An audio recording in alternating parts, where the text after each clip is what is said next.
What's up, everybody? It's Draymond Green. Make sure you subscribe to the Volumes YouTube channel below so you don't miss any more of this great content going forward. And number one is the Warriors. We have won 2 straight while having 3 games left. 2 big ones, by the way. The win against Utah was huge because most importantly, it gave us the tiebreaker, and where we would have been, if I'm not mistaken, I think our record would have been the same had we lost to them. Or 1 game ahead, but the tiebreaker, it would have come down to more than just the head-to-head matchup. I think the next thing after the head-to-head matchup is who has the best record in their division, if I'm not mistaken. And so number one was the tiebreaker. But I think even more importantly than that was over the course of the last 3 games, the Phoenix game included, in which we lost, there was just a sense like we had 21 turnovers, so that was terrible. But yet we lost by, I think, 4 points in a game that we could have and should have won. You felt like ourselves again. It felt like we defended the right way. It felt like we had good intentions on moving the ball. We missed a ton of shots, and so that one, you just kind of felt and had a sense of like, okay, we're kind of getting back to the Warriors that we were earlier in the year, where we were the number 1 defense in the league. Like, you can see that coming, and it's coming at a great time. Like we always say, you want to roll into the playoffs. You don't want to stumble into the playoffs. And so to get that win against Utah with what was at stake, and also with the way we had been playing, we hadn't won any meaningful games. We hadn't won really any games at all. And so to kind of work ourselves out of the rut, that was a huge win. That's also a team that we can face in the playoffs. And you always say, when you're facing a team that you can face in the playoffs, you want to send a message. You want that team to think about the last time they played you and what happened. And so I think it was great from that standpoint as well. I think we also found some things that we can rely on with and go to while Steph is out. Jordan Poole has been playing incredible. By the way, Jordan Poole for most improved player, which we're going to discuss because that deserves its own segment on this top of the show. So we're going to discuss that. But I think with just the way we came out of that and then rolling into yesterday, which was the win against the Sacramento Kings, that game would have been a lot tougher had we not built the momentum we built the night before that. You're coming off a loss. Last night gets way tougher than it was. And no NBA game is easy. You still got to go out there and win the game. You're still playing against NBA players. And so we're playing against the Sacramento Kings team who's headed on vacation pretty soon here in the next week. But the thing about playing against teams in that position is they just come out and play free. They come out there, they're firing shots. Guys are just loose and free because nothing matters. Like you can do whatever you want, and there's really no repercussions. And so they were playing that way. I think we punched them early, and we were able to kind of hold on to that grip for the majority of the game. They went on one run there in the 4th quarter, but for the most part, we really controlled the entire pace of the game. And so to have those 2 games and kind of get those under our belt, get those 2 wins under our belt, and kind of rebuild the confidence of this team, I think is great. Which heading into these last 3 games, we got the Lakers coming up at home on Thursday, and then we head out for a back-to-back San Antonio and New Orleans to close out the season. I think the beautiful thing about all 3 of these games is they all have playoff implications, which means our guys, once again, who don't have a ton of experience, will get and have 3 opportunities to feel that intensity. Whereas, still to be different in the playoffs, but you'll feel a playoff-like atmosphere.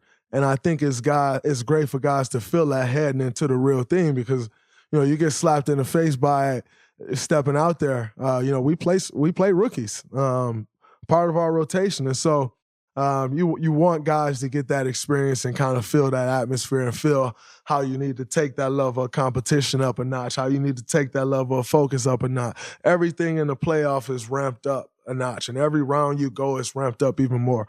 And so I think it's great for guys to be able to have the opportunity to feel that over the course of these next 3 games. We play the Lakers, the Spurs, and the Pelicans. All 3 of those teams are battling for the 9 and 10 spot. And so those are very important games. All 3 of those teams are going to come out swinging, giving all they got. I think if the Lakers could actually be eliminated, if I'm not mistaken, by Thursday because they play Phoenix tomorrow, or by the time this drop, it'll be them playing Phoenix today. So we'll see. But no matter what, the Spurs and the Pelicans are fighting for playoff position. So those will be two tough games. And we're still fighting for playoff position as well. And so I think it's a very interesting week ahead. I think it's a great week ahead for us. The Spurs have kind of had our number this year, so that'll be a good game for us as well. And I'm really looking forward to it. For everybody who hated on the play-in tournament, it seems to be making for a great week and a half of basketball leading up to the playoffs again. And I know a lot of people hated it and didn't like the idea of the play-in tournament, and the NBA said, yep, we're going to stick with it. And it keeps creating these interesting situations. So for those that don't like the play-in tournament, I think you should get used to it because from the looks of it, it's probably here to stay. I mean, last year you had LeBron James, Steph Curry, Ja Morant in the play-in tournament. This year, and Jason Tatum in the play-in tournament last year. And I'm sure I'm missing some very prominent names. This year, you have possibly LeBron James. You have Kevin Durant and Kyrie Irving for sure. You have possibly LaMelo Ball for sure. Karl Anthony Towns possibly. Or possibly Donovan Mitchell. Paul George. Like, you're actually ending up with stars in these play-in games. And last year, if I'm not mistaken, the two play-in games were two of the highest rated games of the season for certain. And so for those of you that don't like the play-in game, you may want to get used to it because it's creating some interesting situations and it is here to stay. And moving forward, let's talk about Jordan Poole for the Most Improved Player Award. How isn't he? Guys had 20 points in 20-something straight games, joining Kevin Durant and Steph Curry as the only Warrior to do that in the last 30 years, if I'm not mistaken. He's playing meaningful basketball. It's not like he's doing this on a team that's 28 and 50. You know, he's doing this on a team that's 50 and 29 or 50 and 28 or 50, whatever we are. He's playing incredible basketball. About a year ago, he was almost out of the NBA. He was sent to the G League because no one felt like he had it together. No one felt like he had figured it out or were figuring it out. And look at him now. Every night he's putting on a show. Had we been winning some games, he would have 100% been the player of the month in March in the Western Conference. Not rookie of the month. The player of the month in the Western Conference. But due to injuries and a bunch of different things, our rotations all over the place, me coming back into the lineup, Steph Curry going out of the lineup, blah, blah, blah. We had a tough month. That does not stop what he did and how much he has improved. So I would love to know who the voters could possibly think deserves it over him. Because in looking at his entire body of work, he had one little stretch in the season where Klay came back, he was moved to the bench. He kind of had to figure that role out, had a few bad games. But for the most part of the season, he's been doing exactly what he's doing now. On a playoff team, one of the top playoff teams. I think Jordan Poole has to be at the top of that conversation for Most Improved Player. I thought earlier in the year, Miles Bridges was leading it. I thought earlier in the year, Darius Garland was leading, but when the award is most improved. Miles Bridges, who's my little bro, improved a bunch. He didn't have to make as big of improvement as Jordan Poole had to make. Darius Garland, who is my little bro, who improved a bunch, be an all-star in this league for a long time. He didn't have to improve as much as Jordan Poole had to improve. And so it's not that those two guys aren't in a race, because I think those two guys are right up there at the top as well with Jordan. But I think when you say the words most improved, see, it goes back to this conversation of what is the criteria? There's no real criteria. It's kind of just what someone feels. When you say most improved, who improved the most? I have to say Jordan Poole improved the most. And he deserves the award. So I'm interested in seeing where that goes as we head down the stretch. MVP, my MVP is Devin Booker. I think Book has been consistent all year. I think with as good as their team has been, again, we go back to the conversation, there's no criteria. Some years it is the best player on the best team. Some years it's, Russell Westbrook's teams was in sixth place, but he won. And don't get me wrong, he deserved to win. But we just all wonder what's the criteria. And so, however, for me, for my criteria, Devin Booker is the MVP of the NBA. With as consistent as he's been, he's faced injuries, he's come back, hasn't missed a beat. Their team has continued to win. They're leading the NBA in first place by a long shot. Got to go with Devin Booker as my MVP. Defensive Player of the Year is tricky for me. The reason Defensive Player of the Year is tricky for me is because, like I said before, through 33 games, I had the award won. When I look at the following, the 33 games to follow that, I can't tell you within those 33 games of who I'm like, oh, maybe that guy. Like, that guy should win now. Like, I didn't really see anyone separate themselves. So because of that, I struggle with who to pick. But if I want to put some type of criteria in, then you say, all right, look at what the Boston Celtics has done, and how their defense changed their season. And then you look up and everybody's saying Marcus Smart, which I think Marcus Smart is a hell of a defender. I think he's an incredible defender. But before Robert Williams got hurt a week ago, everyone was saying Robert Williams was the key to the defense. And so that's where I kind of struggle there. I think Marcus Smart is a hell of a defender, don't get me wrong.